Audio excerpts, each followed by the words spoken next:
Good morning. Let's go ahead and get started. How's everybody doing on this beautiful Tuesday, September?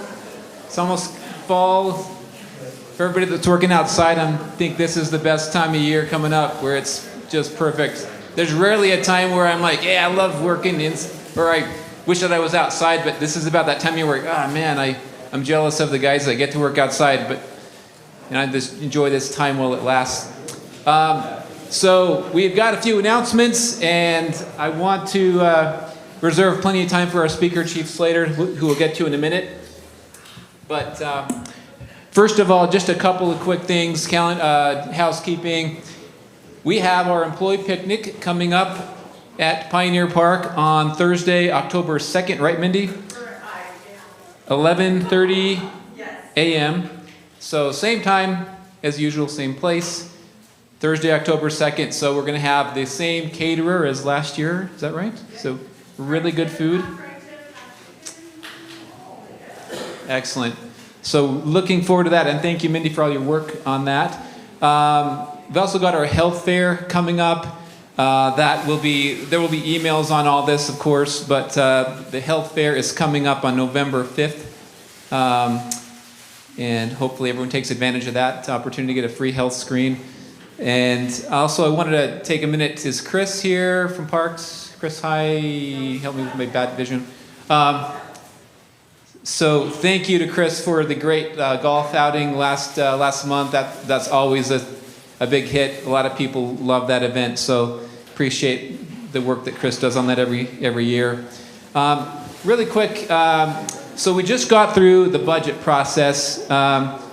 That's a long process that goes on several months, as you all know. We got some good things accomplished this year. The gymnasium project, as many of you might know, was approved, and that's a $10+ million project on our part plus the school district. And it was really one of those once in a lifetime kind of opportunities for the city. So we were excited about that. It was our last chance to partner with Davis School District for maybe a generation or more. And we're excited that that's something that's coming to the city to the benefit of residents and I think employees. And that's planning is underway. Expect that to open in 2027. And we also got some new positions funded, and a pretty significant tax increase, 27% increase, which was kind of a big deal. But I want to focus on that we're not done yet. Obviously, there's a lot of needs that the city has, and we've continued to work on those. The department heads and I met last week on a lot of the strategic planning items, things like the new fire station that's needed on the west side, the ops center improvements that are needed. We know we have employee needs that continue. So those issues continue to be on our radar, and we're actively working on addressing those. We've got a meeting with our council next month to work on those as we get into the next budget year already. So we've just closing the books on this year and getting right into next year. So I wanted to mention that. Just a couple of other things here, very important. We have the best employees anywhere. I feel like I can say that because I've been in a number of cities, and this is the greatest place to work ever. It truly is. And we want to recognize some of the recent hires that we have. Kelby Kendall from Public Works, we hired in June, a new maintenance worker. I think Kelby's out on a hunt right now, but welcome to Kelby. Evan, I saw a minute ago. Is Evan? Where's Evan? Raise your hand. Or stand up if you don't mind. If I read your name, could you just quickly stand up? So we are thrilled to have Evan back. Evan is outstanding. I just literally 20 minutes ago signed your personnel action form on the apprentice. So we hired in June and already passed his first year exams and practicals. So just an outstanding hire for Kaysville, and we're thrilled to have you back, Evan. Thank you for being here. Trevor Johnson, not here, I don't believe, from fire. Trevor was a part-time firefighter and promoted to full-time back in June. And then Katie Ellis. So Katie was just hired just a couple weeks ago as our new assistant attorney. Katie is not new to Kaysville, though. She is a resident and has been serving as a volunteer on our planning commission for the last year. Katie came most recently from Ogden, but actually worked here a number of years ago, right out of law school for a few months, and then Layton, and then most recently Ogden. But welcome, Katie. We're thrilled to have you. And then another firefighter that was recently hired just last month, and I'm going to make sure I pronounce this hopefully right, but Tai Sumponpakti was hired, and I think he's down in a training right now in Bountiful, but not here. Also welcome to Tai, and great to see our firefighters, our fire department being filled out.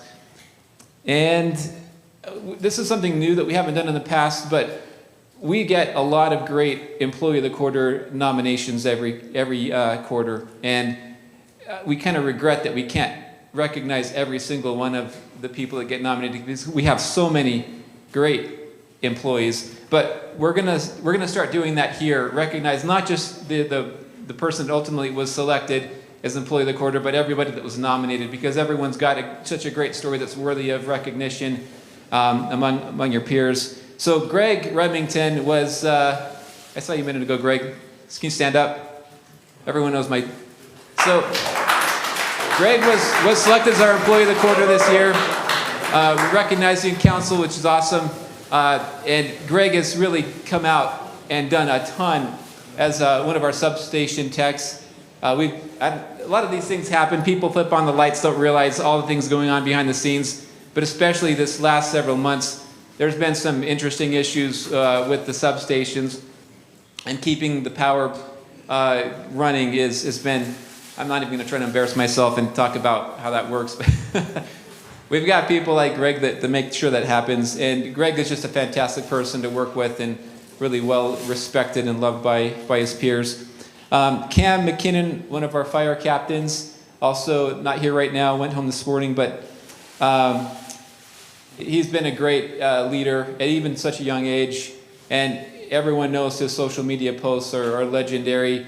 And it's not even hardly talking about, but Cam's been fantastic. So great, a great nominee there. Holly Henderson, who recently retired after 28 years. Holly was fantastic in terms of customer service, and actually, before Kim came along as our new HR person, I think she handled a lot of these types of meetings with lunch and learns and things. So we really missed Holly. And then Jackie, I saw you a minute ago. Jackie Hubbard. Oh, sorry, Jackie was also nominated. And actually, Jackie, we've got gift cards for everyone. If you want to just stand up really quick. Jackie has. Was, I think, just 1 year ago this month, I think, was promoted to cemetery sexton. And Jackie's just one of these people that always is positive, just has that kind, positive demeanor everywhere you go. And she's really embraced this role and done some things that, I mean, she's learned how to run a backhoe, basically, and everything that's involved in operating the cemetery. So really fantastic, and taking on a lot of the different activities. We had a fantastic Memorial Day ceremony a few months back, and Jackie's just really stepped up and done fantastic work, so we thank you. Jake Anderson, Parks Maintenance, is Jake here? Yeah, Jake, thanks.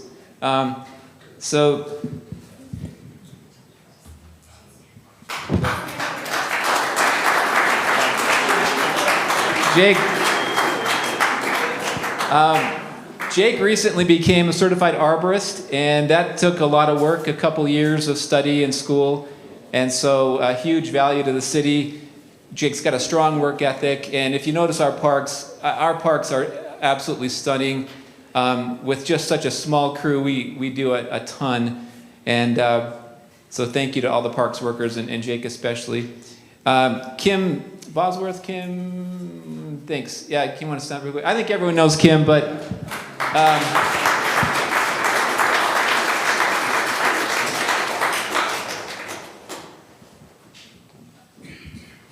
Kim is like the most perfect person for the HR role. I don't know of anyone that's more kind and compassionate and has earned the trust of so many employees so quickly.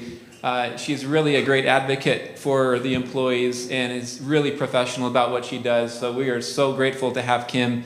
Logan Barker, I don't think is Logan here. Didn't see him. So Logan's our stormwater manager. This is one of those things where we've got over 150 miles of storm line running around the city and land drains, and there is so much going on in terms of checks and maintenance and repairs to keep the stormwater going. But there's also they handle the street sweeping and the reporting that goes on with the EPA is a really big deal. The SWIP regulations, and Logan's just really stood out and done a great job. He wasn't, I think, even the first choice we had when he was hired, but he did such a good job on his interview that he was invited to, hey, if you're available, we'd love to still hire you. And it turned out, I think, to be one of Josh's best decisions in just bringing on a stellar guy. So we're really grateful for Logan. Great leader, great person in managing different personalities, and just does a great job. Is Mason here? Mason Flint? Didn't see him. So Mason was recently promoted to sergeant after years of being our traffic enforcement officer. And Mason did just a fantastic job in building a relationship with the community, working well with departments, and just a really well-deserved promotion. And then Will Huerta, I saw Will earlier. Oh, there you are. Will,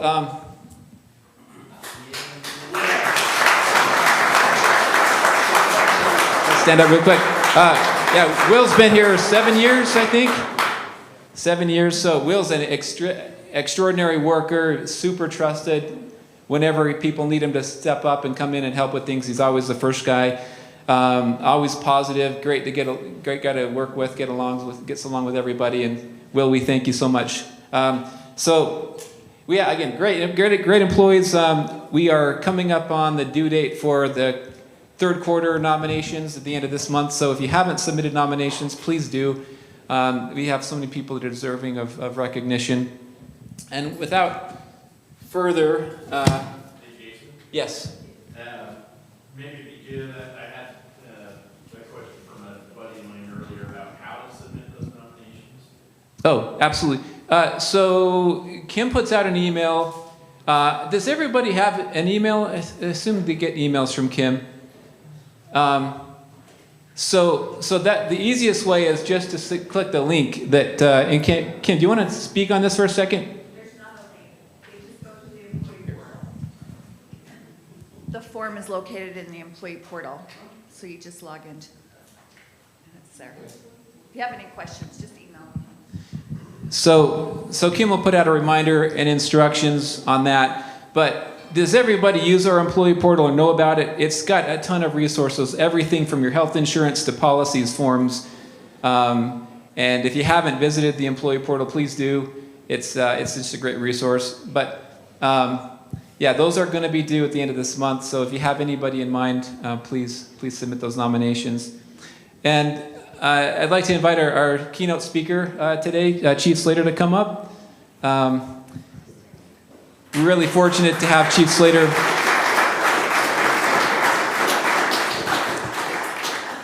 And thank you to the mayor for making the connection with Chief Slater to come and speak with us. So Chief Master Sergeant Andrew Slater is the senior enlisted leader with the 75th Mission Support Group at Hill Air Force Base. That's a 1,400 person group that provides installation support for the Ogden Air Logistics Complex, 2 fighter wings, and 51 associate units. That totals 26,000 active duty civilian airmen and contracted personnel, as well as 50,000 retirees.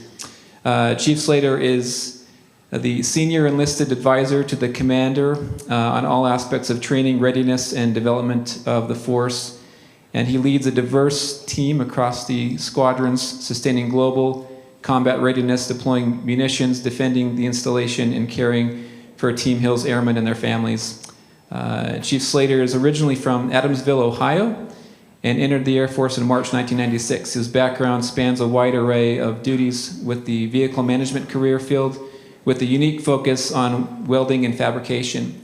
Throughout his career, he has operated in tactical, operational, and strategic level positions while fulfilling assignments in New Mexico, Oklahoma, Utah, Italy, and Germany. He has deployed in Saudi Arabia, Kuwait, Romania, Qatar, and Afghanistan. And we're very fortunate and honored to have Chief speak to us. So thank you, Chief. Thanks, Jason. Well, hey, good morning, everyone. Dave, my voice is loud by on its own, on my own nature, but they asked me to hold a microphone because this is getting recorded. So since I'm being recorded, I'm going to have to say right off the bat, I am active duty, but I'm on leave. I'm on terminal leave. Just finished a 30-year career, so I'm still active duty, but I'm not in uniform today on purpose because whatever I say is my own opinion. It's not on. I'm not speaking on behalf of the Air Force. I'm speaking on behalf of somebody that's spent 30 years all over the world and in every butt crack you can imagine in it. So, but I love the fact that we have some first responders. Please stand up. If you're a first responder, please stand up. Stand up. Come on.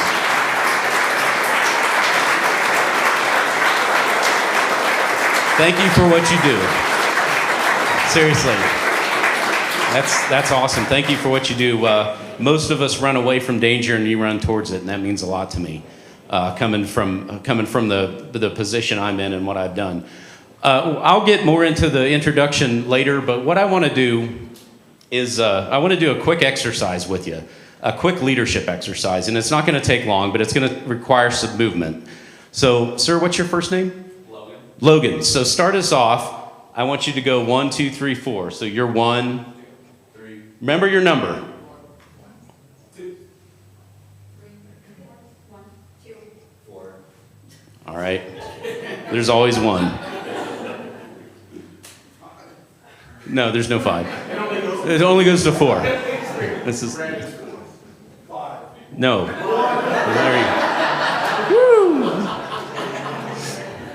you go. All right, there you go. Yeah, come on. Remember your number. 1, 2, 3, 4. 1, 2, 3, 4. 1, 2, 3, 4. 1, 2, 3, 4. 1, 2, 3, 4. Sounds like we're marching. 3, 4. 1, 2, 3. 4. 1, 2, 3, 4. 1, 2, 3, 4. 1, 2, 3, 4. 1, 2, 3, 4. 1, 2. 3, 4. There you go. 3, 4.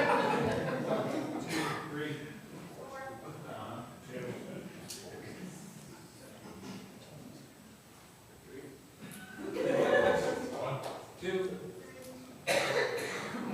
2, 3. Is that everyone? Everybody has a number? Okay, so I want 1's here, 2's here, 1's here, 2's here, 3's there, 4's there. 1, 2, 3, 4.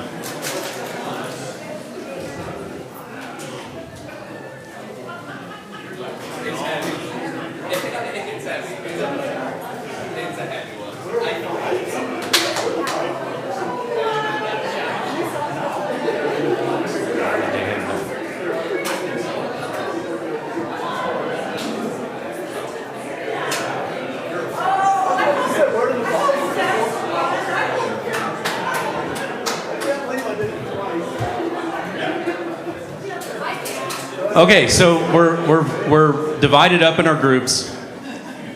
I want you to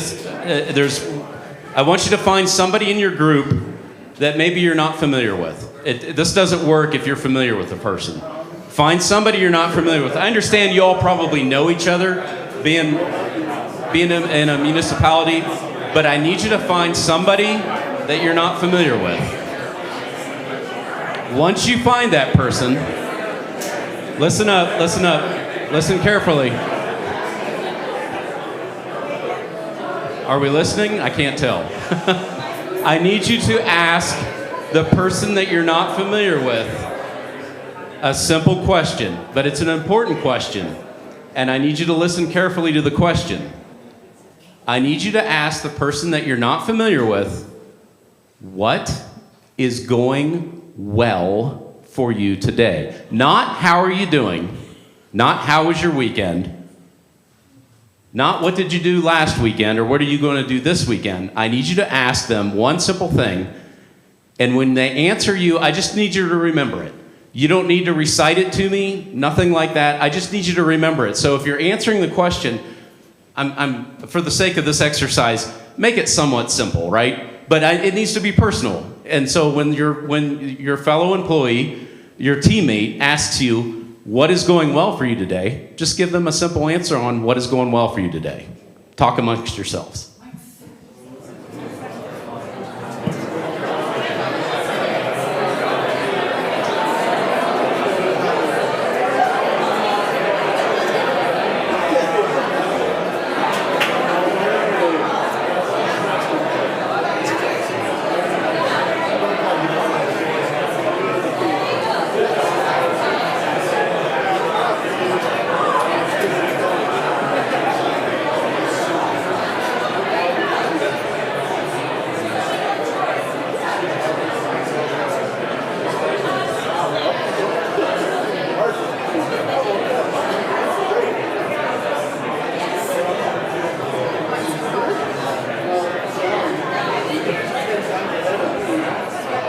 Give you another minute.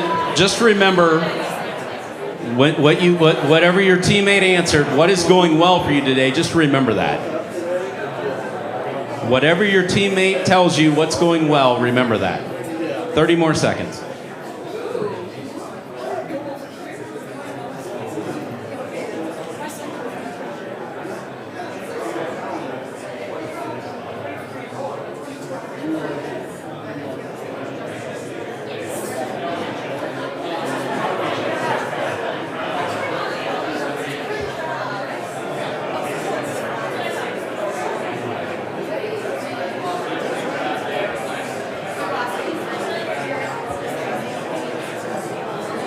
Okay, so everybody has their answers, so go ahead and go back to your seats.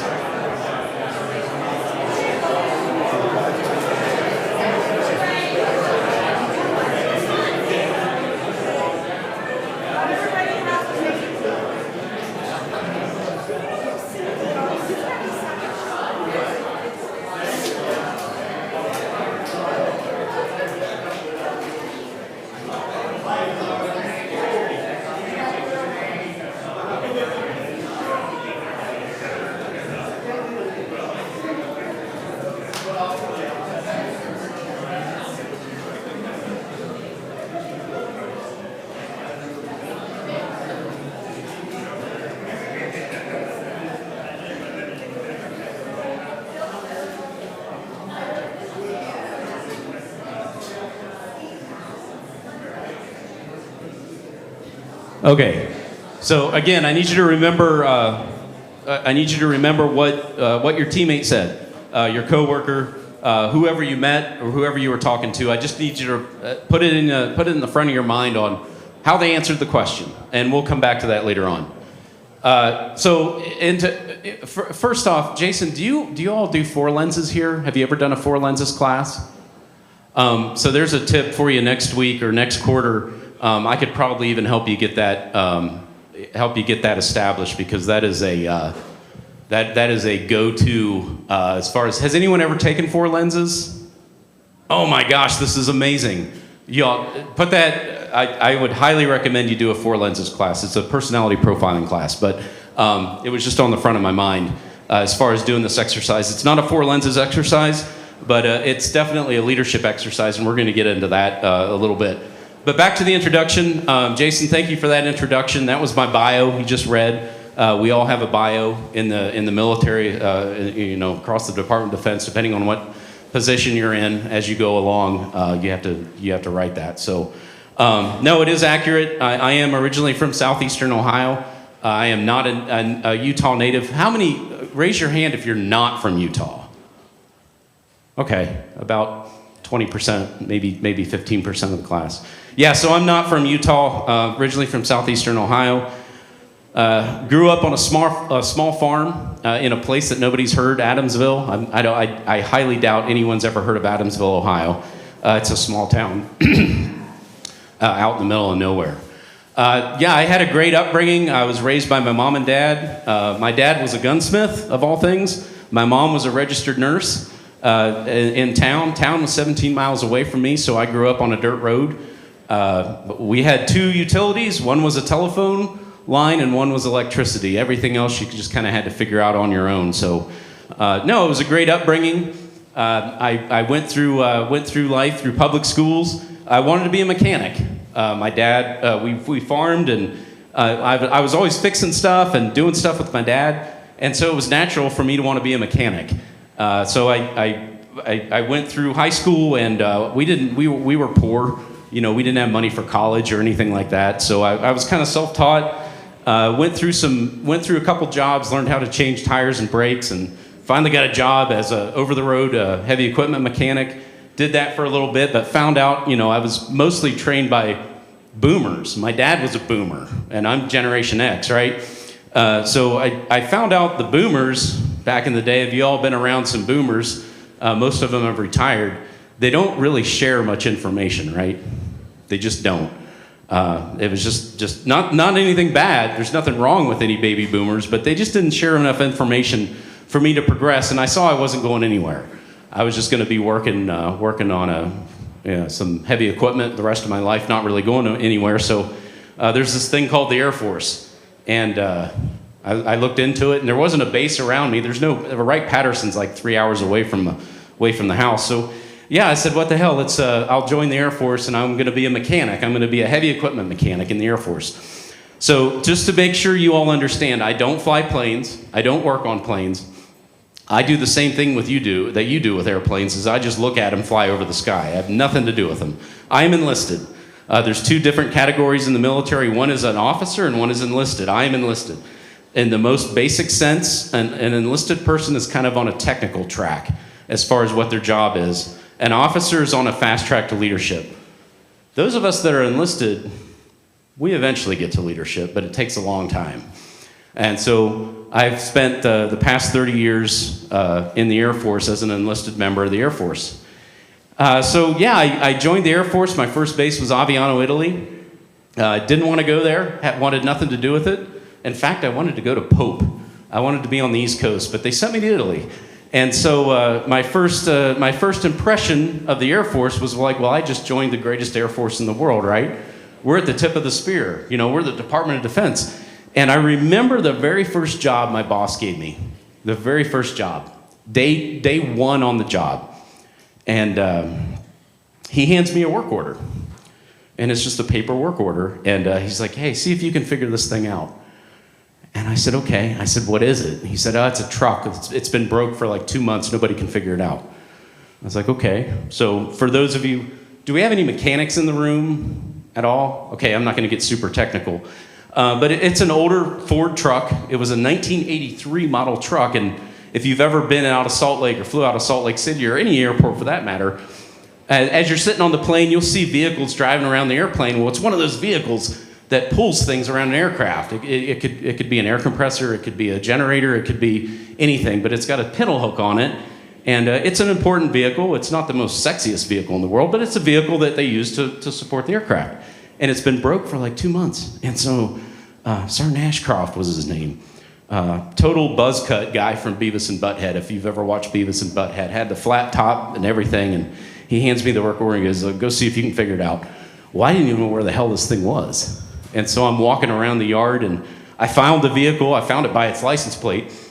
Pulled the vehicle into the shop and it was barely running. I mean, this thing was barely running. And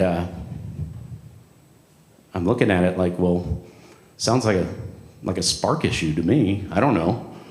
So I pulled the spark plug wires off of it. It's a gasoline engine, 300 cubic inch inline 6-cylinder Ford, and a really basic engine. And I'm checking the spark plug wires. And I pull one of the spark plug wires off and look at it, and it's missing the end of it, the part that goes on the spark plug. And I was like, well, that's not good. So I go get another spark plug off another vehicle, put it on there, thing ran like a top. I was a hero. I was an absolute, nobody could figure this thing out. And I'm looking at the tech sergeant, the guy with 5 stripes, who's a technical sergeant. And I said, yeah, it needs a spark plug wire. I think it's running fine now. Oh, praise the Lord.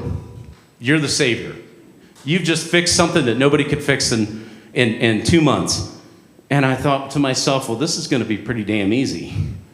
If this is what I'm doing, like all those years of working on balers and the old John Deere B tractors, it's going to work out for me. I've found my calling, right? And so it was easy. It was easy when you first start. All I had to do, and there's 3 things for you new employees or any employee. There's only 3 things you have to do to be successful as far as being a follower. And that's come to work on time, have a good attitude, and smile. And that's all I did. And man, I had a great first 4 years of the Air Force. It was awesome. All I had to do was fix trucks. Do what my boss told me, come to work on time, have a good attitude, and smile. And I did wonderful.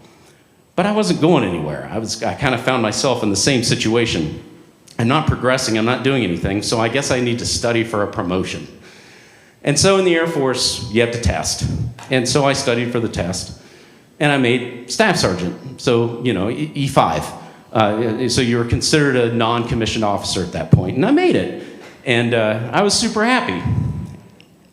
But then they sent me to this thing called Airman Leadership School, which I thought, well, I know how to be an airman. That's not hard. I've been doing great 4 years of it. But they started teaching me about how to deal with people. And I'm like, whoa. I'm a mechanic. I don't deal with people. I fix broke stuff. That's what I do. Well, you eventually promote yourself out of that job and you get to turn your toolbox in and you start leading folks. And that's where the Air Force really took a turn for me. So I hear a lot of, I get to attend a lot of leadership discussions, and I get to conferences and stuff like that, high-level conferences, stuff that you got to fly into and get a hotel room and a rental car and things. And I've gone to a lot of conferences, and some of these folks, I've heard folks from SEAL Team 6 speak, the folks that were part of the team that captured bin Laden, and I listened to all these high-level leaders, and there's always one thing I'm left with that I'm kind of disappointed in. I'm proud of them. I'm proud to be even close to their organization, but they don't tell you what they didn't do well at. Everybody can talk about how well they do at things, but I like to hear, well, what didn't you do good at? You can't be perfect. I'm not perfect. Is anyone in here perfect? Raise your hand. Okay, I'm not. And so that's what I kind of want to bring about in today's discussion with you, because I think it means more to me to hear where folks fail at versus what they just do well at and stand up here and talk to you and pretend that, oh, they've done nothing wrong. But I've been all over the world. I spent a lot of time in Germany, a lot of time in Europe, Italy, Germany. I've been deployed all over the place, and I'll get into some of those deployment challenges in a minute. But yeah, I eventually they found me. I was hiding in Germany, and they found me. And they said, you have 2 choices, Utah or Las Vegas. And I said, I don't care. They're all one and the same to me. It's out west. It's not Ohio. And it's certainly not Europe. And so I said, well, I'll take whatever you give me. And so they said, well, you're going to Hill Air Force Base in Salt Lake City, Utah. I said, sounds good. And so I got here 2 days before we put masks on. In fact, I remember we were in a hotel room and this COVID thing was happening, and, I was ignoring it. I didn't care. I was going around licking doorknobs. I really didn't care. The COVID thing didn't bother me. But it was an important thing, and we had to put masks on. And I remember my wife, been married 26 years, taking pillowcases because you couldn't buy masks anywhere. You couldn't even get toilet paper, if you all remember. And I remember my wife taking pillowcases and crafting masks so we could go outside and do stuff and stand in line in Home Depot. And so, yeah, we were going through COVID, brand new to Salt Lake City, from Ohio, don't know anything about Utah. And actually, Kaysville, I was trying to find a home in Kaysville, of all places. That was my number one choice. And couldn't find a home in Kaysville, so ended up finding a place in Layton. So I own a home in Layton over on Ash Drive and Oak Ridge Drive. So yeah, I've enjoyed my time in Utah. It's definitely a great experience coming from a rural background. I'm a snow basin pass holder. I love the fishing here, especially up in the Uintas, up in Mirror Lake or Butterfly Lake and those things. So I've definitely enjoyed my time here, and it has been a breath of fresh experience for us and my family. My family, I have identical twin boys. They're almost 18. They'll be 18 on Friday. They go to Northridge, and they play on the Northridge football team, and our daughter just went into 10th grade. So that's what my family life, my family construct kind of looks like. But what I'm getting at is why I'm an introvert, by the way. I am not an extrovert. I don't normally like to talk about myself, but it's helpful to know who's speaking to you, just as important it is for me to understand who my audience is. And so I wanted to talk to you about 3 things today, the 3 key points I want to talk about. And I don't have slides, I don't have videos, I don't have anything.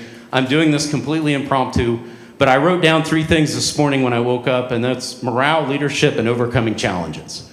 And those are the 3 things that I found challenging and that I failed at that I'm going to share with you when it came to leading folks. When it comes to just doing your job, it's easy. Just do your job. But when it comes to interacting with people, that's where everything changes. So, morale. They like to say, so many times when we're working on a job or we're working in a department, well, morale's in the tank. That's why we're not doing well. Our morale is horrible. And so I want to take you back to a deployment I was on in Afghanistan. I was at Bagram Airfield, Afghanistan. And when you deploy, it's not as advertised. You do a bunch of training. I mean, a ton of training. I mean, before you leave, you do computer-based training, you do hands-on training, first responders, TCCC, I'm sure you all know that really well. First aid training. They even make you take a Foshi language test to go to Bagram, and it's like, I'm not going to go buy ham sandwiches down in Bagram, but they want you to learn the language. So I did all this training, and you know, in the movies they show like in a deployed environment, like suddenly, in most cases, you immediately hit the ground running and you just start doing your job. And I'm telling you firsthand, I've never killed anyone, I've never shot anyone, I'm not any sort of combat career field. I'm a mechanic. And so I get to Bagram. It took me 4 days to get there from Germany. And I get to Bagram, and well, I'm in charge. I'm running. I got 79 folks in what you would call a department. We call a flight. It's a department. I got 79 folks in my flight, in my department, and I don't know a single person, but I'm in charge. And so the first thing I notice is, well, morale's in the tank. Morale's low. Well, human intelligence tells me, well, yeah, we're here 7 months. We just left our families. My wife, I left my wife and my 3 kids. You know, they were all in diapers at the time, and so I knew I was going to leave my wife with a bunch of things to do and out living in Germany. And but I'm in charge, right? I got to be perfect. I'm the individual leading these 79 folks. So well, the morale's in the tank. So the first thing you want to do is like, well, you want to blame the environment, and it's true to a certain extent.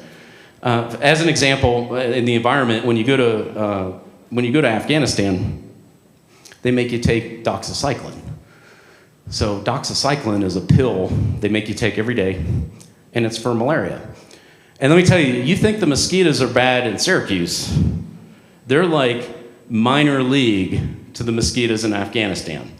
And so, you know, you're taking these malaria pills, and God forbid you take them on an empty stomach, you will have the most vivid nightmares, and you will have the most upset stomach in the world. And, you know, we're all using portalettes. We're sleeping in tents. It's hot. The food sucks. The food sucks so bad. Bioenvironmental actually had lemon wedges in the DFAC, the chow hall, the dining facility, and they would recommend you squeeze the lemon on anything you ate to kill the bacteria. Yeah. And so your stomach's upset all the time. I'm just going to leave it at that. and your stomach's upset in a portalet, and it's 107 degrees outside with 95% relative humidity. And so I wanted to blame the environment. Well, the morale's in the tank because your sleep circadian's way off, way off. Folks have came from all over the world, and I need to get them on a schedule. That's the answer. Man, that's my problem. Morale's in the tank because I need to get them on a routine. So I'm working on getting them on a routine. And in a deployed environment, pretty much anywhere, I've been out 6 times, you work 6 days a week. It's standard, 12 hours a day. On Sunday, most folks work about 8 to 10 hours. And that's kind of your day off to do laundry and stuff like that. But it's not that bad. You're just busy. You're just working. You miss your family. The food sucks. You're on doxycycline, and you're trying to get your sleep schedule straightened out. And for the most part, with those 79 folks, I had it figured out. I got them kind of on a schedule and working through some stuff. Got everybody assigned to shops. I had 5 different shops, and I had 13 forward operating bases. So those are bases outside of the wire. Those are bases outside of Afghanistan. And so I had my team set up, and I think I had everybody aligned right. And at the time, I didn't have a 4-lens class. I'm going to go back to that because that 4 lenses is huge when it comes to doing stuff like that, especially with folks you don't know. You kind of get to figure out what their personality is. So I did the best I could. But there was one person I could not figure out. I just could not figure this guy out. He'd come to work late, and you're in a deployed environment. I'm not going to do uniform inspections. We're getting shot at, for crying out loud. I'm not going to have you stand in front of me, and I'm not going to inspect your uniform. And if your hair's a little bit too long, regardless of your gender, there's more important things going on. And so I kind of let that go. I kind of was like, well, let's let everybody get comfortable. The whole 4 stages of team development: forming, norming, storming, and performing. And we were in the storming part of team development, and not everybody was getting along. And starting to get people to work. As far as coming to work and looking like they actually slept. How you can tell some folks that didn't look like you slept last night. I started getting that straightened out. But there was one guy. He's a decent mechanic, too. He's a staff sergeant. I was a senior master sergeant, so I had 7 stripes. He was lower ranking, but I just couldn't figure this guy out. And I thought, well, let me talk to this guy. So I had him come in my office. He thought he was in trouble. He was a little bit. I was like, hey, how are you doing? Okay. What's going on? Just work. Everything okay back home? Yeah. How are you liking it here? It's okay. Okay. Check. Well, I need to tell this guy what I expect from him, right? That's the next thing I need to do. Maybe he doesn't understand what I'm expecting from him. So he keeps going south for a couple weeks. Hey, call him up. Come into my office. He comes in my office. I was like, hey, look, I expect you to come to work on time. I expect you to have an attitude that is cohesive with team development. I need you to get your hair cut, and I need you to wash your uniform. It's filthy. I mean, I know we're deployed, but come on, man. You got to wash it. They sent you here with 3 uniforms. Put on a different uniform. Do something. So he comes back to work the next day. Doesn't have his name tags on his shirt. Doesn't even have his rank on. He said, I don't know. Senior, you told me to change my uniform. I'm like, yeah, but you got to put your name tag on. You got to wear your rank. What are you doing? Come on, you know better than this. Couldn't figure this guy out. So I'm thinking to myself as the leader, what am I doing wrong? I know. We need to order pizza. That's going to fix everything.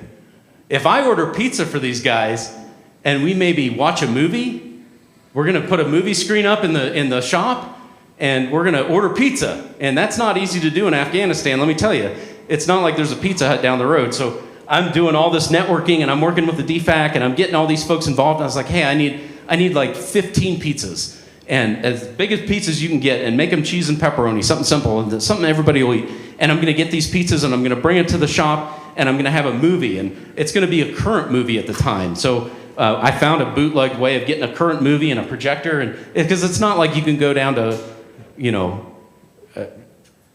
Best Buy in Afghanistan. You got to figure everything out on your own. And so I'm like, yeah, it's morale night. We're going to increase morale, and we're going to do it with pizza, damn it. So we did our pizza night and our movie, and there were some glitches, but the pizza was there and the movie worked. And I was like, all right, so I've raised morale. I did pizza. Everything should be fine. Nope. Didn't change. I saw some other folks kind of sliding down the scale, and I'm like, what am I doing wrong? Man, I'm in charge. In the meantime, my boss is having me do all these crazy things, my commander at the time, and it was requiring all of every free minute I had, and I didn't have any free time, but it was requiring every minute of my focus to answering his questions in an email. And I was like, you know what, I called my mentor, and if you don't have a mentor, you need to get one, and it needs to be somebody that you don't work with. I went and got a mentor, and my mentor is Gabriel Hodge. And I called Hodge in different time zones, and I got up at night and called him, and I told him what was going on, and he was like, well, Andy, you got to learn to say no, brother. Tell your commander no, you're not doing that. I was like, yeah, dude, come on, it's not that easy. Your boss is asking for something. You're going to do it, right? You want to make your boss happy. You want to meet your expectations. You want to. If the boss is saying, "Hey, I need this report filled out," we were doing all these data points on all these vehicles and trying to figure out what was wrong with them and trying to get newer vehicles. I'm sure you all deal with that. Everything sucks and we all need new vehicles. And he's like, "No, man. There's a way of doing it." You say, "Yeah, I'll do it for you. I'll be happy to do whatever you want me to, boss. But here's the consequences of me doing that. It's going to take away from this, or it's going to take away from that." And that's called tact. It's a tactful way of telling your boss no. And I had to learn that. And so finally, the commander had me come to his office, and he's like, "Hey, I need you to start working on this and that." Man, I got the guts to say, "Yes, sir.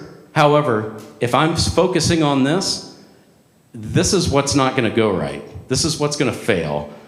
This is what your priorities were when I first came here, and now I'm not meeting your priorities because I'm chasing my tail doing all these science projects for you." And so this was a full bird colonel, so this is an 06. He had the full eagle. He's way higher ranking than me.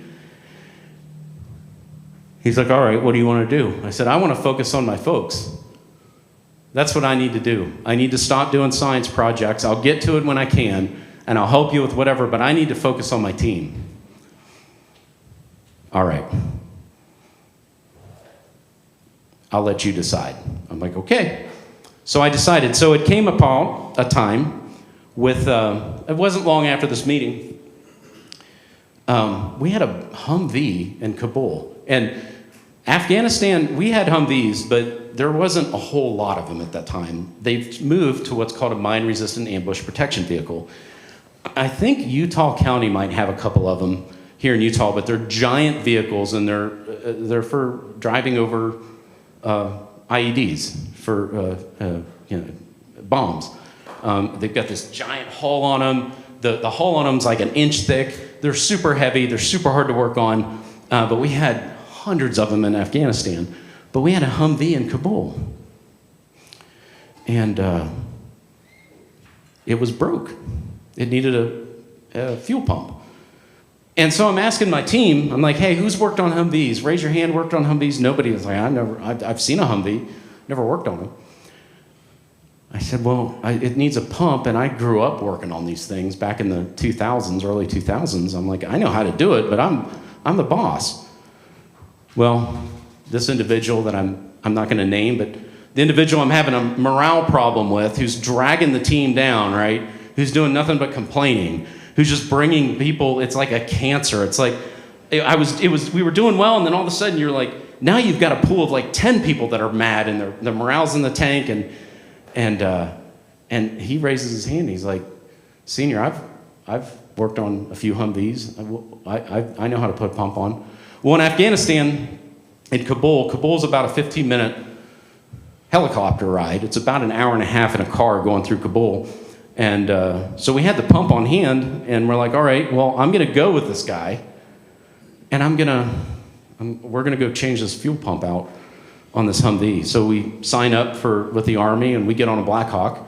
And there's always two when you take off, especially in a Black Hawk. There's always two. There's a front and back. And him and I are on this Black Hawk, and we're flying over Kabul. And if you've never been to Afghanistan, I don't know if any of you have ever been there. It's a beautiful country. My God, it's gorgeous there. And so we're enjoying the ride to, Kabul, and it's a 15-minute helicopter ride. And there's gunners on either side, just in case we take fire. And I'm going to call him Matt. Matt and I were actually that's his first name. Matt and I are on the Black Hawk, and we're all, hey, we're going to go change this injection pump. We get to Kabul. We get to the airport, and we get off the Black Hawk, and we take our tools. I've got this giant roll-behind toolbox, and he's got this heavy fuel injection pump, and we go find the Humvee, and there it sits in the backyard in a gravel pit, and we spent like 8 hours changing this pump out because we didn't have the right tools, and we had to go borrow stuff from the Army, and it was just a pain in the butt. But we got it done, but we couldn't get it started. We couldn't get it to make prime, we say in my field. Wouldn't get fuel. And so it came to the point where we had to go back and meet the Blackhawks because they're taking off to go back to Bagram, and I don't want to spend the night in Kabul airport. No, thank you. So we go sign up to get back on the rotary, on the helicopter, and we're going to go back to Bagram, another 15-minute helicopter ride. And so we're getting on the helicopter, right? And I've got my tools, and he's got the old injection pump for a core. And we get on the helicopter, but before that, we had to wait like 2 hours. And so him and I are stuck together for 2 hours in a parking lot in the sun. And I thought to myself, well, this is a good time. I'm going to take advantage of this time. And I finally asked him one question that changed everything as far as leading this guy. I didn't ask him, how are you doing? I didn't ask him, what are you doing this weekend? Because I kind of knew what he was going to be doing. He's going to be working this weekend. I said, tell me about your family life. What's your wife do? Well, she stays home, takes care of, we have a special needs daughter. Oh, I didn't know that. What's wrong with your daughter? Downs. Holy smokes, you have a daughter with Down syndrome? I do. Thank God, man. How is that going? Like, what's that like? Because I've never been around folks with Down syndrome. Like, how is that with a child? Oh, it's horrible. It's terrible. And my wife, with all her medical appointments, and we're trying to get daycare, I was like, your wife has medical appointments? Yeah. What's going on with your wife? She has multiple sclerosis. Why are you here? Why did they send you? I just do what I'm told, senior. I was like, yeah, but nobody asked you this? Does your leadership know this? No, I've never shared it with anybody. Nobody's asked me. Well, hit me like a ton of bricks. My sister, in 1999, died from MS, and she was an occupational therapist. Totally unfair. Her name was Katie. And so I got to share that with him. I was like, my sister had MS. Never went into remission. And so that opened up an entire world of communication with him. No one ever took the time to say, what's going well for you today? That changed everything. Literally, the second he saw that I gave this much of a crap about him, he suddenly had a clean uniform. He came to work on time. He had a great attitude because he felt trusted in me that I cared enough to ask him about his family. So we're on this helicopter, and I've learned all this stuff about Matt. And my mind is racing. My mind is going like, I need to call his leadership. I need to get this guy out of here. I need to get a replacement. There's no reason this person needs to be here. What a failure in leadership. What a failure. That is toxic leadership, in my opinion. Whoever sent this guy here, he's clearly not in the right frame of mind to be here, especially in a combat environment. And so then sometimes you got to go with your gut, right? And that was my gut when I was talking to Matt. My gut tells me to stop asking him yes and no questions, but get into his mind. And so we're on the helicopter and we're flying back, right? We finally get on the helicopter. And we're flying over some places that I didn't recognize when we were first flying in. I thought we'd take the same path going back. And I look down, because the doors are open on this thing. It's not like it's safe, right? You're just looking out this giant window, and I'm like, well, there's a soccer field. I don't remember coming over a soccer field, and it's flooded. It's a flooded soccer field. And we're landing in a soccer field. You know how you can tell, like, we are going down, like, in a safe way, but we are landing in the soccer field. I'm like, this is not Bagram. I know every inch of Bagram, and we don't have flooded soccer fields. We don't even have a soccer field to begin with. We don't even have a field. All we have is dirt. And we land, and the gunner, who's also the load master, that's the person sort of in charge of passengers, and it's just Matt and I. He gets out, secures the area, and he gives us this number. Well, you actually have to learn hand signals when you deploy, and I know what this means, as well as you all can probably imagine that means come here.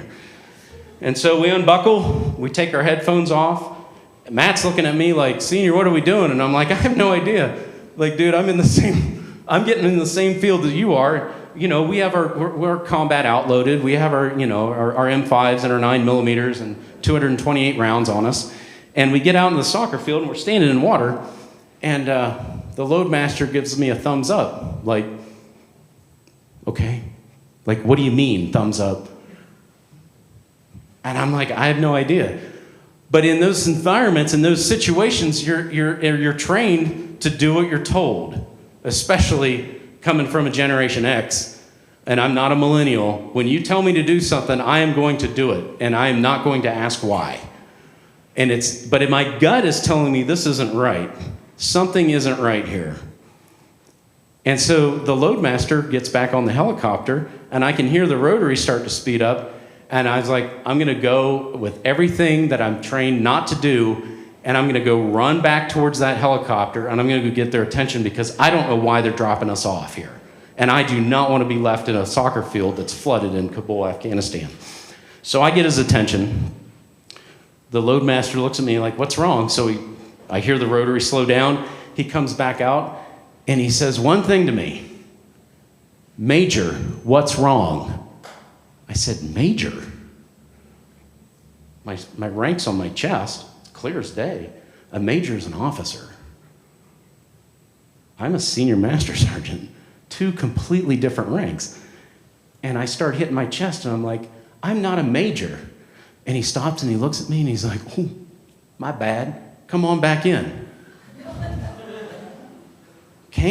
Matt looks at me like, what the hell did you do? And I'm like, I have no idea what's going on. Just get your ass back on the helicopter. So we take back off, and suddenly we land in Bagram. And it's not like you can talk. You can't have a conversation on these things. It's super loud. And we land, and I go get the loadmaster. I'm going to find this guy. I'm going to see what the hell he was doing. And afterwards, I go find this guy, and I'm like, what was that all about? And he's like, what's that? And I'm like, dude, you almost left us in a soccer field in Afghanistan. Why would you do that? And he's like, oh, yeah, we had you manifested wrong. We thought you two were somebody else. Holy smokes. They were going to leave us there. So sometimes in leadership, you kind of got to go against the grain, I've learned. And when your gut tells you no, especially you first responders, if your gut says something isn't good, it's probably not good. But that takes courage. And especially when you're trained to only go in one mindset and one manner. So it doesn't matter whatever position you're in. If your gut's telling you no, I always recommend to anyone that I lead, go with your gut, but communicate to me what you're about to do. All right? Don't get me in trouble. So that goes into leadership. We're talking about morale and how to build morale and getting into leadership. Is I found out one of the reasons why the morale was so low in the position I was in was because I wasn't holding standards. Remember I told you I kind of let the uniform thing go, kind of let the hair thing go, because it sucks. You know, you're squeezing lemon juice on your food, for crying out loud, and using a portalette and sleeping in a tent. I'm going to take it easy on you, right? I'm not going to hold you accountable for these high standards. Man, did that not work out for me. No matter what environment you're in, whether you're a follower or a leader or a high-level position in any authority, you have to set high standards, and you have to hold those standards yourself. Don't expect folks to just do it. If you're not holding the standard, they're not going to hold the standard. And if you're leading folks, I'm sorry, but you work in a fishbowl. You are literally working in a fishbowl, and they will watch every single thing you do and how you react. So when it came to leadership, I learned to set expectations, and that sounds simple and it's easy to say and it's a little bit cliche, but people naturally like to be told what they're expected to do. I've figured that out this far in 30 years of being in the military. I've learned, and it took me a while because I failed at it. I wasn't a great leader at all to begin with, but I figured out folks naturally like to be told what they're expected to do every day. So if you're leading folks and you're not setting expectations, they have no direction in which they're going, but all I know is that I'm pissed off because something didn't work out right or some project didn't meet a deadline, that's because you probably didn't express that to them. We had these MRAPs, the mine-resistant ambush protection vehicles, that we had to, believe it or not, we had a withdrawal plan from Afghanistan. We had a plan. That plan kind of got put off to the side towards the end here, but we actually had a plan to dismantle these things. And my job was, we had 238 of these things, and they're huge vehicles. They would fit in here, but as height-wise, it wouldn't fit. And we had to dismantle them, and there were instructions on how to dismantle them. They're called DMIL instructions. And we had the DMIL instructions. And the DMIL instructions basically said, just take it apart, but be careful. And so I had to take 238 of these things apart and basically salvage them. They're so heavy to move. Bagram is in a bowl of mountains. It's not like there's a railhead close by that I can put them on and ship them out of anywhere. They're pretty much junk anyway, right? They've spent their last 4 or 5 years in Afghanistan getting beat up. And so we're demilling them. We're taking them apart. One of my commanders said, hey, we need to get 238 of these apart by Halloween. Okay, that's clear and concise. Got it. I don't care how you do it, just make it happen. But in the meantime, I didn't know how to say no to all these other things that my boss was telling me to do. And so we were falling behind on taking these things apart. And once again, my boss came to me and was like, hey, I need you to do this. I need you to take care of this project now. I need you to focus on this.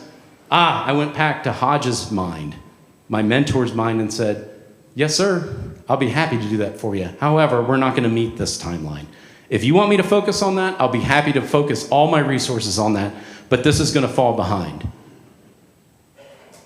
Senior, that's more important, actually. Okay, go make it happen. Okay. So have you ever been in a position where you've got these big projects or this deadline or this thing that needs done, and your folks are doing it, maybe out in another section, but you haven't been there yourself to see what they're doing? That was me. That's where I failed. That's where I learned, get out from your desk and go see your folks. Get out, away from the computer, get away from the phone, put the cell phone down, go see what the worker bees are doing. Go see what they do on a day-to-day basis. I went to the shop, and I'd been in there before, but only walking through, and I spent 2 hours that night. It was like 10 o'clock at night, and it was my off time, but I was like, what are you doing here? And I was watching them do this. They didn't have the tools to do it. Yeah, they had tools, but they didn't have the right tools. And I'm like, well, how come you never said that to me? I'm looking at the boss of the shop, and I said, I said, Josh, why would you not, what do you need? Like, that's what I'm here for. Oh, senior, you never asked. You just told me to do it. I'm like, yeah, man, but I would expect you to come to me with something like, if you don't have a tool, like, bring it to my attention, for crying out loud. What do you need? So we went to the Army and found some tools. All of a sudden, we had it done. By September, we had these things torn apart because nobody brought it to my attention, and I didn't care enough to ask as a leader on what they needed. So if you're in a position of leadership and you're not actually watching your folks work or seeing what they're doing with on a day-to-day basis, that's huge, because you might just make things so much easier. And that was a part of leadership I didn't learn until later on, because I'm coming from a place that, well, we're the Air Force. Christ, we have golf courses. Like, there's nothing we lack.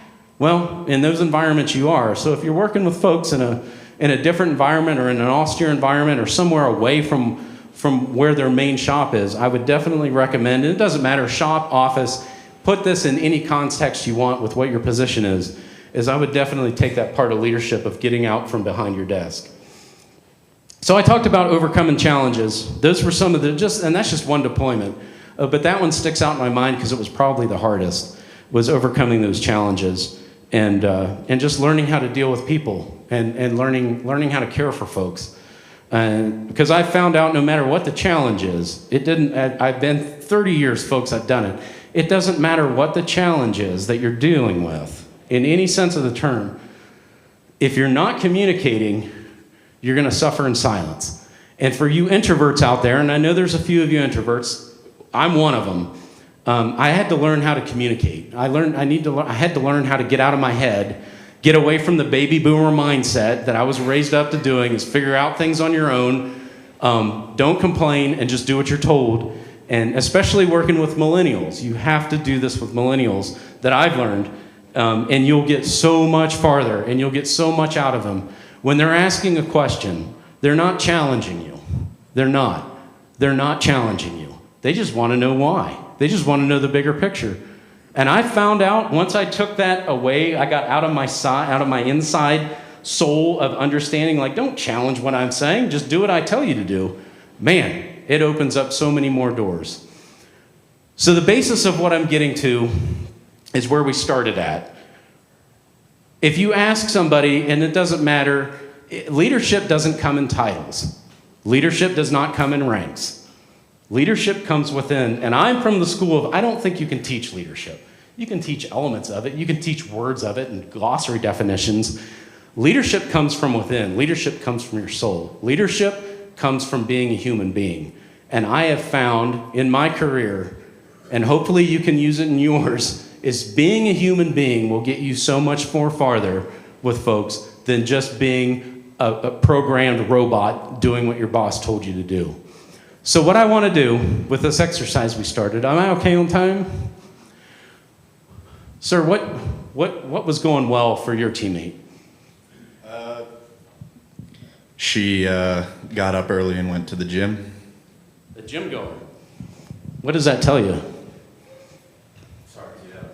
It's hard for her to get out of bed. But she made a goal. So this tells me that this person made a goal, has a goal, and is faced with the challenge of going to the gym.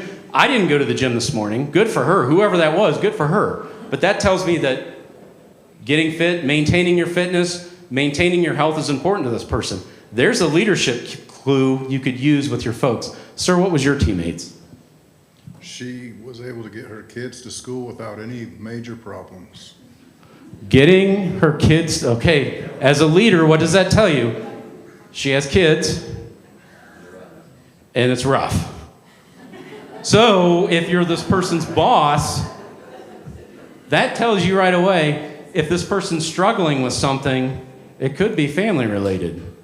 You don't want to assume anything, but you want to have that mindset of what's going on. I'm going to leave the field of view of the video here. Sir, what was yours? He works at a great place. He works at a great place. That's a great answer. That tells me the person is at least happy to be here, or they're BSing you, one of the two, right? Sir, with a great mustache. What was yours? He got through Monday and that he woke up feeling good today. He got through Monday and he woke up feeling good today.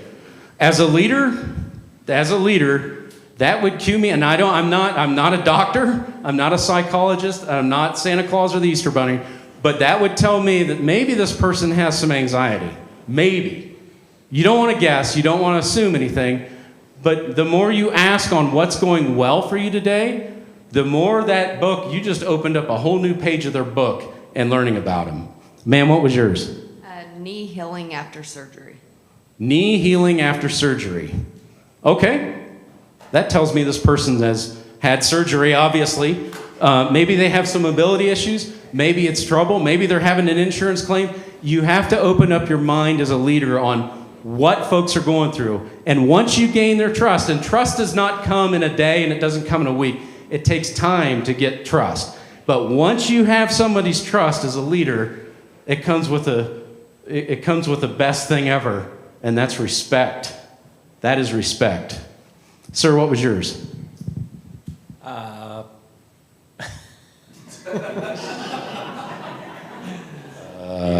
to go to today. He has a job to go to today. He's thankful for his job, right? Awesome. Sir, what was yours? The weather's good. The weather's good. What does that tell you? Probably somebody that works outside that faces, maybe some weather challenges outside. All of these things aren't going to make you, just because you know what's going well for him today, isn't going to make you, oh, suddenly I'm the best leader ever. Call me Colin Powell for crying out loud. I got it nailed. That doesn't mean anything, but at least you learned something about him. Sir, what was yours? Free breakfast today. Free breakfast today. You can't go wrong with that. Ma'am? He woke up feeling good and had a job to come to. He woke up feeling good. I'm seeing a trend here. Ma'am, what was yours? Got up and went to the gym. Oh, another gym goer. Ma'am? She remembered her passwords today. She remembered her passports today. Oh, passwords. Okay. I was like, passports? Okay. What's going on? Sir, what was yours? It was similar to Jake's, where she woke up on time without having to hit the snooze button a whole bunch of times. Okay. That's just one question. Hopefully you learned a little, and it comes in small increments, folks. Ladies and gentlemen, you're not going to get to see somebody's whole chapter just by asking them what's going well for them today. But I guarantee you would have gotten a completely different answer if you just said, how are you doing today? I promise you, you would not have learned that. And that's one of the arts of leadership. One of the things that's worked for me is learning how to put my introvert self aside and actually start looking into what's going on with that individual. So finally, what I'd like to, and I definitely appreciate your attention. Hopefully this was enlightening, if anything different. But what I want to share with you is kind of a final thought. I was just in Texas. The great state of Texas. Just don't mess with it, right? I was down in Arlington, Texas, which is in southwestern Dallas. The football team, Northridge, actually got to do a scrimmage, the high school football team. And I volunteered to drive down there with some equipment and water and coolers. And so I drove to, and I like to drive, so I drove to Dallas. And getting there was super smooth, right? Real easy. But after the game, I was like, you know what? I want to get back to Utah. I'm just going to go drive straight through. So I left that night. And, the bugs are bad in Texas. Oh my God, they're horrible. And the construction, it seemed like going north was really bad. And you're sitting in your truck, and there's only so much Sirius XM satellite radio you can listen to. There's only so much of the Metallica station that I can listen to at that point. And I just kind of shut the radio off and got into my mind, and I got to thinking, like, this is a lot like improving yourself.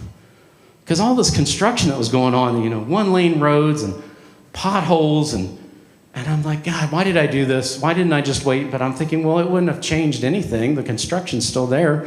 And it sure is annoying, right? Construction is annoying because it slows you down, and it's uncomfortable, and you don't get to go as fast or far as you want to in a certain period of time.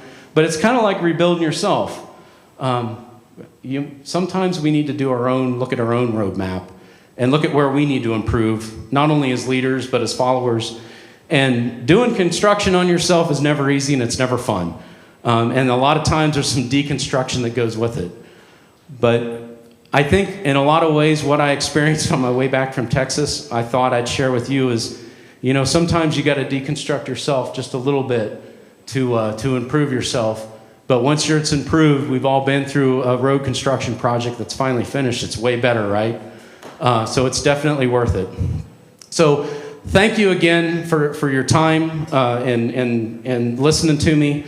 Congratulations on the quarterly award winners. I love the fact that you guys are recognizing quarterly award winners and what they've done and how it's unique and with the gift card and all that other stuff. But really the recognition, if you're wanting to know, the recognition for them and doing their job successfully and meeting standards and expectations means more than a gift card. So once again, quarterly meeting check, right? Next quarter, you'll all be back in the same room. But I don't want to take up any more of your time. Hopefully I haven't gone over too much time, sir.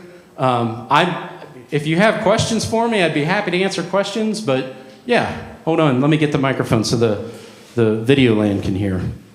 Did you help Matt get home to his family? I did. Yep.